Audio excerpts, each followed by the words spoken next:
You know, it's funny. We all talk about information overload these days. Right. But what if there was a way to, like, not just deal with it, but actually Yeah. use it to, Mm, really learn more effectively? absolutely. So today we're going to do a deep dive into something that might seem kind of basic at first, flashcards. Okay. But we're going way beyond just like memorizing state capitals, Right. and we'll look at how they can be a really powerful tool for learning pretty much anything. Yeah, it's interesting, because a lot of people think of flashcards as this like old school thing, Yeah. but they're actually grounded in some pretty solid learning science. That's what we're going to unpack today. That's right. And we're not just talking in generalities here. Yeah. This deep dive is really for anyone who's listening who wants to, Mhm. learn more efficiently, more effectively. For sure. And to do that, we're going to use some great insights from episode 4 of Pasted Text, Great episode. which is all about how to make flashcards work for you. Yeah. And I think one of the key takeaways from that episode is how flashcards tap into something called active recall. Okay. So instead of just kind of passively reading information, you're actively trying to pull it from your memory. So is it more like instead of highlighting in a textbook, it's like actually having to come up with the answer on a test? Exactly. It's Yeah. that difference. Yeah. When you see that question on the flashcard, your brain has to scramble to find the answer. Okay. And it's that struggle, that effort, that actually strengthens the connection in your memory. So it's like lifting weights for your brain. That's a great way to put it. You got to challenge it. There's actually a study that was done back in 2008 by Karpik and Roediger, Oh, wow. and they found that active recall led to way better long-term retention compared to just rereading or highlighting. Really? Yeah, even if a student felt like they knew the material from rereading it, testing themselves using that recall led to much stronger learning. That's really interesting. Yeah. Okay, that makes sense. But Even if I'm doing active recall, I still feel like I forget things over time. right. I mean, is there any way to combat that forgetting curve Yeah, that we all deal with? there is. And it's where something called spaced repetition comes in. Spaced repetition. They're kind of like the secret weapon against forgetting. Okay, so Uh-huh. how does this spaced repetition thing work? Well, it's all about timing. Okay. Instead of just cramming all the information at once, you space out your review sessions. Interesting. You review the material at increasing intervals. And that basically interrupts that forgetting curve by reminding your brain of the information just before it's about to fade away. So instead of like that last minute cramming panic, it's more about Right. spacing out those reviews. Certainly much more effective in the long run. Makes sense. And the great thing is, now we have all these digital tools like Anki and Quizlet Right. that actually use algorithms to automate spaced repetition for you. So they do the hard work for us. They do a lot of the heavy lifting, yeah. Wow. Make it much easier to actually implement spaced repetition. That's pretty cool. Okay. Yeah. But I do have one question about this. I mean, are flashcards really versatile enough Yeah. to work for like anything?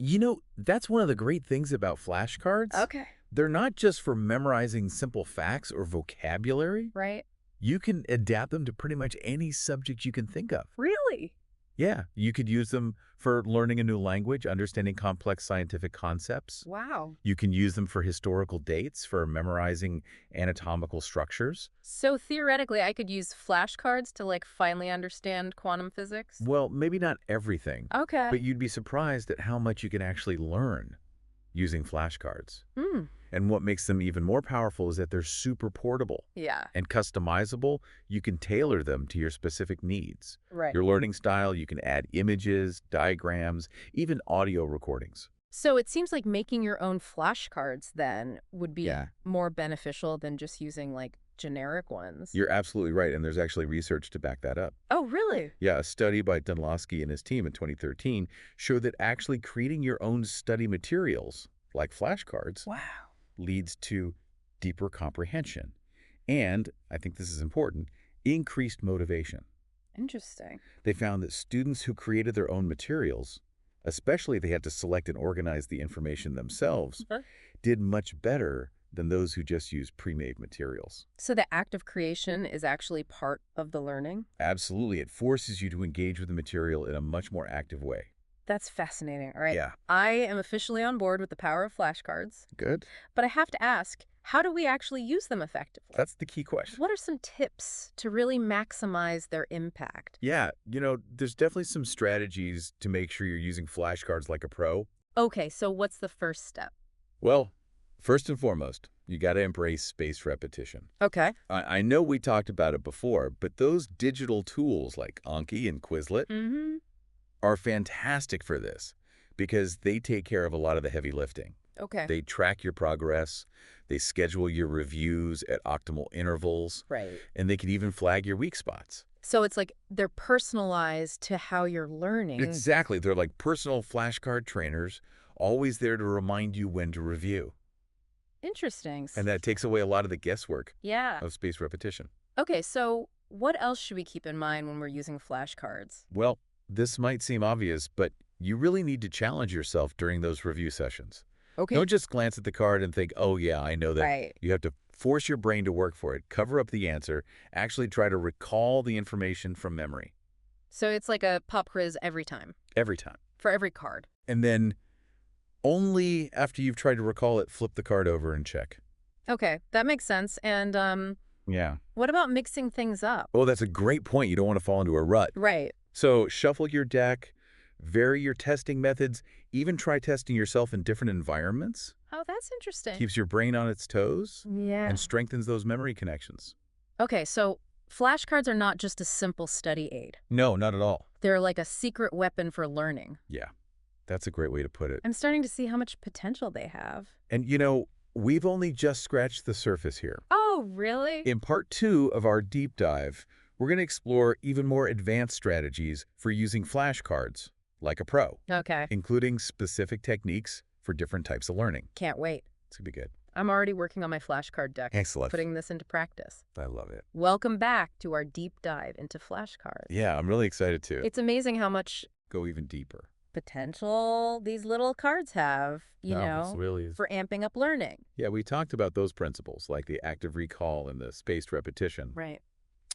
But now I think we should kind of shift gears a little bit and Okay. talk about some more hands-on strategies Right. for actually using the cards effectively. I like it. So think of this as like Flashcards 201. We're going beyond the basics. I'm ready to level up. All right, let's do it. So where do we start? Well, it all starts with the cards themselves, right? Okay. And you mentioned creating your own, and that's really important, that first step. Right. But it's not just about quantity. Mm-hmm. It's about quality, too. Okay. Think of each card as like a mini lesson, Okay. carefully crafted to target a specific concept or fact. So I shouldn't try to cram an entire chapter of a textbook Look. onto one card. Definitely not. Okay. It's better to have a smaller set of really well-designed cards Right. that you really understand Hmm. than a massive deck that just overwhelms you. Yeah. So keep those questions really clear and concise, Oh, okay. focused on one idea per card. One idea. And the answers, equally clear, Mm-hmm. provide enough information, but don't be too wordy. So break it down into Yeah, bite-sized pieces, bite-sized pieces. easier for your brain to process. Okay, that makes sense. Now, what about those moments when you hit a wall Oh, yeah. and you just can't remember the answer, Happens all the time. We've all been there. Yes. It can be really frustrating. Super frustrating. But any advice for those brain freeze moments? Yeah, I mean, sometimes I just stare at the card and Yeah. I draw a complete blank. I know it's Even if I've seen it before. Yeah, No. absolutely. Well, first of all, don't beat yourself up about it. Okay. Those moments are actually really valuable learning opportunities. Okay. So when you encounter a card that stumps you, don't just give up and flip it over. Okay. Try to actively retrieve that information from your memory. So really think about it. Think about related concepts. Try to visualize the answer in your mind. Okay. Or even jot down any partial information that you can remember. Okay, so it's like turning those brain farts into Yes. brain workout. That's it. You got to work those mental muscles. I like. And then once you've given it your best shot, Mm-hmm. then you can flip that card over Okay. and see the answer. All right. And the cool thing is that process, that struggle, actually strengthens the memory connection even more. Wow. Yeah, So it's actually a good thing when you struggle a little bit. it is. It means your brain is working. Interesting. So Mhm. it's not just about getting it right every time. No, it's about the process. It's the process. Exactly. All right. So Cool. now let's talk about making those flashcards a little bit more engaging, Okay. Don't be afraid to get creative. Instead of just using plain text, Mm-hmm. Think about incorporating images, diagrams, even mind maps. Oh, Make them visually appealing. You can use different colors, fonts. so you're turning the flashcards into little works of art. That's a great way to put it. Okay. The more engaging and personalized your flashcards are, the more you're going to enjoy using them, Right. and the more likely you are to retain that information. Makes sense. Remember, learning should be fun. It shouldn't be a chore. Right. It shouldn't feel like work. Exactly. Okay, so I have to admit, Yeah. I'm still a little intimidated by this whole spaced repetition thing. I understand. You mentioned those digital tools Yeah. like Anki and Quizlet, Mm-hmm. but it still sounds kind of complicated.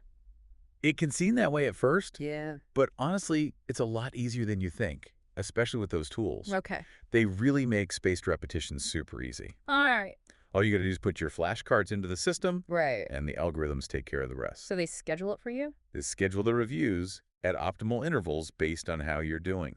Wow, so it's like having a personal flashcard coach. That's a good way to think about it. In my pocket. Absolutely. Yeah. And they don't just schedule the reviews. Mm-hmm. They also track your progress. They pinpoint your weak spots. So you know where to focus your efforts. Exactly. No more wasting time on stuff you already know. That's really helpful. Okay. All right, so let's move on to another important aspect Okay. of using flashcards effectively, and that is active testing. Okay, what is active testing? It's not enough to just passively review those cards. Right. You have to actually quiz yourself Okay. to solidify those connections in your memory. So how do we do that? Well, first, make sure you're really challenging yourself. Okay. Don't just skim through them and assume you know the answers. Right. You got to force your brain to work for it, cover up the answer, Yeah. try to recall it from memory, Mm-hmm. and only then flip the card over to check. Okay, and if you get it wrong, Don't get discouraged. don't get It's discouraged. all part of the process. It's part of the process. Each mistake is an opportunity to learn and grow. Okay, so embrace the mistake. Embrace them, yeah. All right. Now, here's a tip to make your self-testing even more effective. Okay. Vary your testing methods. Don't go through the cards in the same order every time. Oh, that's interesting. Shuffle the deck. Try different question formats. Even change your study environment. So keep your brain guessing. Keep it guessing. Keep it on its toes. Okay. Any other creative strategies? Absolutely. You know, think about using flashcards for more than just memorizing facts. Mm-hmm. Try incorporating them into games or quizzes, Oh, fun. even group study sessions. Oh, that's a good idea. You can even challenge yourself to explain the concept on the flashcard to someone else. Oh, if you can explain it, you know it. Exactly. That's good. And remember, the key to all of this, to self-testing, to any kind of learning really, Mm-hmm. is to make it fun and engaging. Yeah, make it enjoyable. The more you enjoy it, the more likely you are to stick with it. That's a good point. Okay. Okay. This is great. This is really eye-opening. Good. I'm starting to see how flashcards can be so much more than just a simple study tool. That's what we're going for. It's like a whole system. Yeah, it's like a system. It's versatile. Customizable. You can adapt it to any subject, Any learning style. any learning style. Exactly. That's what makes it so powerful. And you know what? That's what makes them so powerful. It's not just about memorizing facts. Right. It's about building understanding. It's Yeah. about making connections. Yeah. It's about becoming a more confident and effective learner. I love that. Okay, so what else do we have in store? Okay. So yeah, part 3 of our deep dive. we've covered a lot of ground, We have. but we've saved some of the most, I think, intriguing Okay. strategies for last. All right. So in part 3, we're going to delve into even more advanced techniques, I'm ready. things like interleaving and elaborative interrogation. Wow, those sound intense. It's going to be good. Mhm. And we're going to talk about how to integrate these flashcards seamlessly into your learning routine Okay, can't wait. without feeling overwhelmed. Looking forward to it. See you in part 3.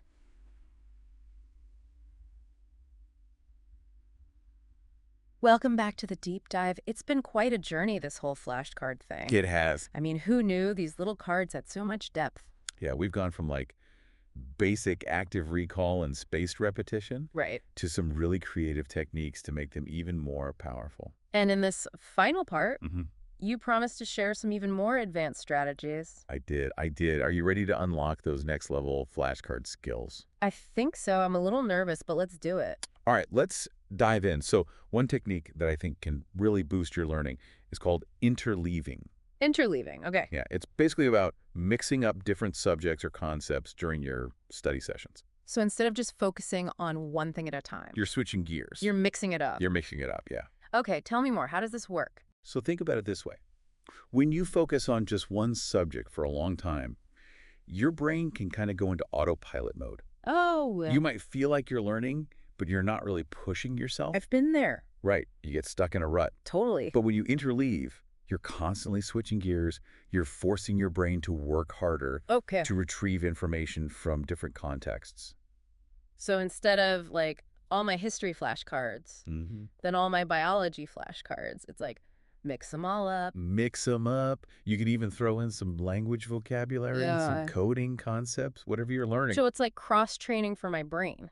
Yeah, that's a great way to put it. Keeps it agile, keeps it guessing. Exactly. And it creates a much more challenging and engaging learning experience, which leads to better retention. Okay, so it's not just about the quantity of information, it's also about how you're How you're engaging with it. engaging with it. Okay, That's right. that makes a lot of sense. So what other advanced strategies do you have? Okay, here's one that's particularly helpful for going beyond just like surface level memorization. Okay. It's called elaborative interrogation. Elaborative interrogation. Wow, that sounds... It's a fancy way of saying asking yourself why questions. Oh, I like that. Yeah, so instead of just accepting the information on your flashcards at face value, you're digging deeper. You're Okay. questioning it. So, like, give me an example. Okay, so let's say you have a flashcard that says, the mitochondria is the powerhouse of the cell. Right, classic. Don't just memorize that phrase. Ask yourself, why is the mitochondria called the powerhouse? What processes actually happen there? How does it relate to other parts of the cell? So it's like turning each flashcard into a little investigation. Yes, you're unearthing the why behind the what. I love that. It's going deeper. It's not just surface level. Exactly, and by doing that, you create a much richer network of understanding in your brain. So it's more meaningful. More meaningful, more memorable. I like it. Okay. Okay, now, are there any strategies, for visual learners? Ooh, yes, I'm a visual learner. I thought so. Sometimes images just help me Absolutely. remember things better. There's a great technique for that called image occlusion. Image occlusion. Yeah, and it involves basically using images or diagrams on your flashcards and strategically covering up parts of them. Like a visual version of fill in the blanks. You got it. Oh, I like that. So, for example, you could have a diagram of the human skeleton on one side of your flashcard Right. with the names of the bones covered up, and then your task would be to try to recall the names of those bones based on their location and shape. Oh, that's so cool. It's combining the visual with the active recall. Exactly. You can do that with all sorts of things, anatomical diagrams, maps, anything visual. I'm going to try that. That's a good one. And remember, the beauty of all these strategies is that you can mix and match them. Right. There's no one right way. There's no one right way. You can adapt them to your own learning style. What works for you? Exactly. Experiment and see what works best for you. Okay, so now we have all these techniques. Right. We have a whole toolkit. A whole toolkit, yeah. How do we actually use them? How do we make them That's a great question. part of our daily routine? That's the key, right? Because it's easy to get overwhelmed with all these different methods. Yeah, exactly. And then you just end up with a stack of flashcards. Things that you never use. I never use, right? So how do we actually make this work? So the key is to start small. Okay. Gradually incorporate flashcards into your existing workflow. So maybe pick a few subjects. Yeah, maybe pick a few subjects where you think flashcards would be really beneficial. Like subjects where I struggle. Yeah, or subjects with a lot of terminology. A lot of terms to remember. Exactly. Okay. Create a small set of flashcards for those areas. Okay, start small. Start small, review them for a few minutes each day. Okay. Use spaced repetition to guide your schedule. Makes sense. And you can always add more cards later. So it's like building a habit. Yeah, it's like building a habit. Start small, gradually increase the intensity. Exactly. And it's not just about flashcards, right? Right. It's important to remember that flashcards are just one tool in your learning arsenal. Okay. They work best when you combine them with other effective methods like active reading, note-taking, practice testing. So it's like a... It's a holistic That's approach. holistic, yes. Yeah. All right. This has been incredible. Good. I'm glad. I've gone from thinking of flashcards as like these Yeah. simple memorization tools Right. Just basic facts. to this Yeah. like Powerful. adaptable learning system. That's what we wanted to show you. And we've explored the science behind them. Hit search, yeah. We've uncovered all these creative techniques, personalized techniques, And how to make them work in real life. how to actually use them. That was really important. Yeah. I feel like I'm walking away not just with a better understanding of flashcards, but with a new excitement for learning. That's the best part. Yeah, it's like opening up all these new possibilities. I love that. And remember, Learning never really ends. There's always more to discover. That's true. And with the right tools and strategies, you can embrace that journey with confidence. Well said. Thank you for taking us on this deep dive. This has been fantastic. It's been my pleasure. Happy learning.